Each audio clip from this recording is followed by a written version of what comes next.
নমস্কার বন্ধুরা, mister and Mrs cooking আর্টে তোমাদের সকলকে জানাই আর একবার স্বাগত। এই প্রচণ্ড গরমে যদি তোমরা ঠান্ডা ঠান্ডা এরকম এক গ্লাস আমের শরবত বানিয়ে খাও, তাহলে কিন্তু দেখবে তোমাদের শরীর মন দুটোই জুড়িয়ে যাবে, আর দোকানের থেকেও হয় দুর্দান্ত। এটা তোমরা একবার বানিয়ে রাখলে বাড়িতে এসেই ঝটপট কিন্তু ঠান্ডা জল দিয়েই এটা খেতে পারো। আর সারাদিনে কাজের শেষে যখন আমার বর বাড়ি এলো, তাকে যখন এই শরবতটা দিয়েছিলাম, তার রিয়াকশানটা ছিল ঠিক এরকম। তাহলে তোমরাও তোমাদের প্রিয়জনদের সারাদিনের কাজের পরে বা তোমরা কিন্তু সারাদিনের কাজের পরে এই শরবতটা একবার বানিয়ে ফেলতে পারো। যদি ভালো লাগে এই রেসিপিটা অবশ্যই কিন্তু চ্যানেলটা সাবস্ক্রাইব করে নিও, পাশে থাকা বেল আইকনটা ক্লিক করতে একদম ভুলো না। চলো দেখে নেওয়া যাক আজকের শরবতের রেসিপি। এই শরবতটা বানাতে আমরা নিয়ে নিয়েছি জল, আর কড়াইতে জলটা দিয়ে এর মধ্যে দিয়ে দিচ্ছি নুন।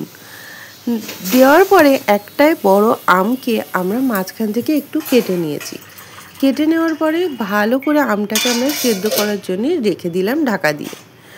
আমটা দেখো ভালোভাবে সেদ্ধ হয়ে গেছে। কিছুক্ষণ পরে আমটা সেদ্ধ হয়ে যাওয়ার পরে আমরা এটাকে তুলে নিয়েছি একটা পাত্রের মধ্যে তুলে নেওয়ার পরে একটু ঠান্ডা আমরা হতে দেবো। তার মধ্যে একটা মশলা বানিয়ে নিচ্ছি। নিয়েছি মৌরি, নিয়েছি গোলমরিচ, জিরে, আর দিচ্ছি জোয়ান। এটাকে খুব ভালো করে শুকনো খোলায় আমরা আগে ভেজে নেব, যাতে হালকা একটা খুব সুন্দর একটা গন্ধ বার হয়। ঠিক সেরকমভাবে আমরা শুকনো খোলায় এটাকে কিন্তু ভালো করে ভেজে নেব। এটাকে ভালো করে ভাজা হয়ে গেলে গ্যাসটাকে আমরা অফ করে দিয়ে গরম থাকতে থাকতে এর মধ্যে দিয়ে দেবো বিট লবণ। এখানে আমরা বিট লবণটাকে দিয়ে বিট নুনটাকে দিয়ে ভালো করে এটাকে নাড়িয়ে চাড়িয়ে নিয়ে একটু মশলাটাকে ঠান্ডা হলে ভালো করে আমরা মিক্সার গ্রাইন্ডারে এটাকে মিহি করে পেস্ট করে নেব। ঠান্ডা করে নিয়ে আমরা এটাকে পেস্ট করে নিচ্ছি, গুঁড়ো করে নিচ্ছি। দেখো ঠিক গুঁড়ো হওয়ার পরে এই রকম কিন্তু আমরা এই রকমভাবে গুঁড়ো করে নিয়েছি। আর এটা কিন্তু এই মশলাটা তোমরা এইরকম কোনো শরবতের রেসিপিতে এই মশলাটা দিতেই পারো, এটার টেস্টটা কিন্তু ভালো হয়। আর এর সাথে ব্যবহার করলাম আমরা চাট মশলাটাকেও একসাথে মিশিয়ে দিয়েছি। দেওয়ার পরে এরপরে আমের যে খোলার যে আমের যে পাল্পগুলো সেগুলোও কিন্তু আমরা নিয়ে নিচ্ছি।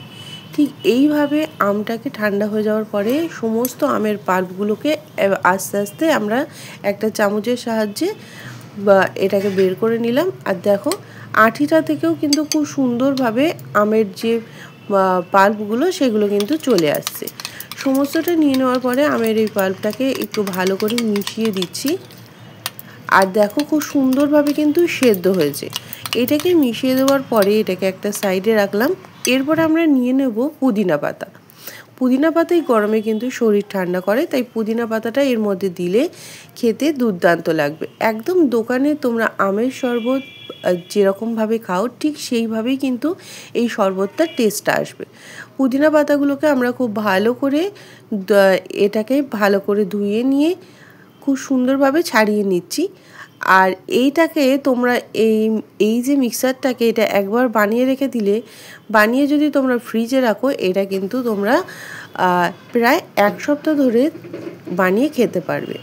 দেখো এইভাবে আমরা পুদিনা পাতাগুলোকে ছাড়িয়ে নেওয়ার পরে দিয়ে দিচ্ছি ধনে পাতার শুধুমাত্র পাতাগুলোই নেব, কোনো রকম ডাঁটি এখানে আমরা নেব না।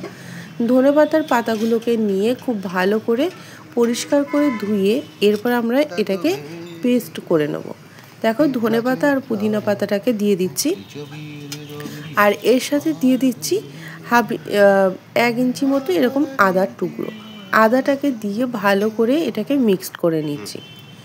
দেখো প্রথমে মিক্সড করেছি ঠিক এইরকম এসছে। এরপরে আমের যে পাল্পটা সেটাকেও এর মধ্যে দিয়ে দেবো। আমের পাল্পটাকে দিয়ে এটাকে খুব ভালো করে আগে মিক্স করব। তার আগে এর মধ্যে সামান্য একটু জল ব্যবহার করব আমরা। আর এখানে জলটাকে কিন্তু আমরা ঠান্ডা জল ব্যবহার করছি, যাতে কালারটাও খুব সুন্দর থাকে। আর এর মধ্যে দিচ্ছি আখের গুড় কিন্তু তোমরা এখানে ব্যবহার করতে পারো, আর যদি আখের গুড় না থাকে চিনিও ব্যবহার করতে পারো। দেওয়ার পরে দেখো খুব ভালো করে পেস্ট করে নিয়েছি। খুব সুন্দর কিন্তু একটা কালার চলে এসছে পেস্ট করার পরে, ঠিক একদম গ্রিন কালার থাকবে তোমরা যদি এটা ঠান্ডা জল দিয়ে একটু পেস্ট করে নাও। দেখো সমস্তটাই পেস্ট করে নেওয়ার পরে আমরা একটা গ্লাসের মধ্যে এই যে মিক্সারটাকে সেটাকে আমরা দিয়ে দিচ্ছি। তোমরা চাইলে এখানে যে কোনো সোডা ব্যবহার করতে পারো বা এখানে ঠান্ডা জলটাও ব্যবহার করতে পারো। এর মধ্যে আমরা মিক্সারটাকে দেওয়ার পরে আমরা এই ঠান্ডা জলটাকে দিয়ে দিয়েছি। দেখো ঠান্ডা জলটাকে দিয়ে এই যে আমরা মশলাটাকে তৈরি করে রেখেছিলাম, এরপরে কিন্তু সেই মশলাটাকে আমরা ব্যবহার করব। আর এখানে দেওয়ার পরে দেখো খুব সুন্দর একটা কালার চলে এসছে। কোনো রকম ফুড কালার ব্যবহার করছি না, ন্যাচারাল একটা কালার রেখে দিলাম। আর এর মধ্যে দিয়ে দিচ্ছি ওপর থেকে সেই মশলাটা, যে মশলাটা আমরা প্রথমেই রেডি করে রেখে দিয়েছিলাম সেই মশলাটা কিন্তু আমরা এর মধ্যে দিয়ে দিলাম। দেখো আমাদের কিন্তু একদম রেডি হয়ে গেছে আমের এই দুর্দান্ত স্বাদের শরবতটা। আর এরপরে তোমরা ঠান্ডা ঠান্ডা পরিবেশন করো, আর বাড়িতে তোমরা কাজ থেকে ফিরে এসেই এরকম ঠান্ডা ঠান্ডা এক গ্লাস আমের শরবত বানিয়ে নাও। তাহলে কিন্তু খেয়ে একবার ট্রাই করে বলো কেমন লাগছে এই আমের শরবতের রেসিপিটা। আর এটা একবার খেলে আশা করছি তোমাদের খুবই সুন্দর লাগবে। আমি তো সারাদিন কাজের পরে যখন এই শরবতটা খেয়েছিলাম, পুরো দুর্দান্ত ছিল। আর একদম শরীর মন দুটোই জুড়িয়ে গেল এই শরবতে। আর যা প্রচণ্ড গরম, অবশ্যই বাড়িতে কোনো গেস্ট আসলেও তোমরা এই শরবতটা পরিবেশন করতে পারো।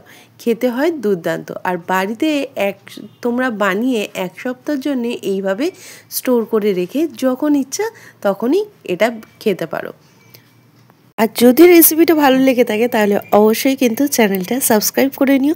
পাশে থাকা বেল আইকনটা ক্লিক করতে একদম ভুলো না। আমি জানি যে তোমরা অনেকেই কিন্তু ভিডিওটা এতক্ষণ ধরে দেখছিলে, তাদেরকে অসংখ্য ধন্যবাদ। আর যারা নতুন বন্ধু আছো এখনও পর্যন্ত ভাবছো কি করব, জলদি সাবস্ক্রাইব করে নাও। তাহলে দেখা হচ্ছে পরবর্তী কোনো ভিডিওতে। ততক্ষণে তোমরা ভালো থেকো, সুস্থ থেকো।